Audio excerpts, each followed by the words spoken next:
Revisi Undang-Undang TNI dipercepat. Ada apa ini? Apakah Orde Baru akan putar lagi? Dulu, Dwi Fungsi ABRI membuat rakyat hidup dalam ketakutan. Sekarang, revisi Undang-Undang TNI dipercepat. Apakah Orde Baru akan diputar kembali? Sejarah memang suka menguji daya ingat kita. 30 tahun rakyat menumbangkan Orde Baru dengan darah dan air mata. Dan salah satu tuntutan terbesarnya adalah hapuskan Dwi Fungsi ABRI. Kenapa? Karena ketika tentara diberi dua fungsi sebagai alat pertahanan sekaligus pemain politik, demokrasi mati.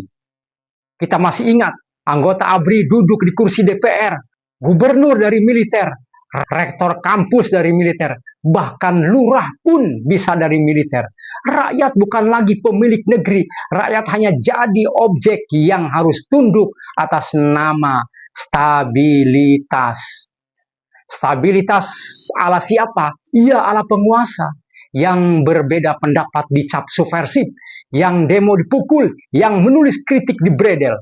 Sementara bisnis negara dikuasai oleh jaringan militer dan pelanggaran HAM menumpuk tanpa ada yang berani menyentuh.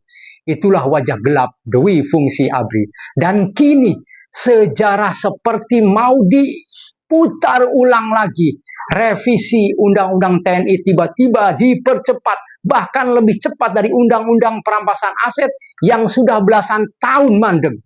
Undang-undang yang bisa memiskinkan koruptor dibiarkan tergantung, tapi undang-undang yang bisa membuka jalan tentara masuk ke ranah sipil justru dipacu. Pertanyaannya, untuk siapa percepatan ini? Untuk rakyat atau untuk melanggengkan kekuasaan? Rakyat tentu tidak lupa bagaimana rasanya hidup di bawah bayang-bayang tentara yang mengatur semua. Dari ekonomi, politik, sampai ruang kelas sekolah pun diawasi. Apakah kita mau kembali ke masa itu? Reformasi 1998 seharusnya menutup pintu gelap Dwi Fungsi ABRI. Tapi dengan revisi Undang-Undang TNI ini, pintu itu diketuk lagi.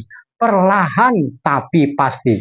Apakah kita siap kalau roda Orde Baru benar-benar diputar kembali? Atau justru kita akan melawan demi memastikan sejarah kelam itu tidak pernah terulang lagi?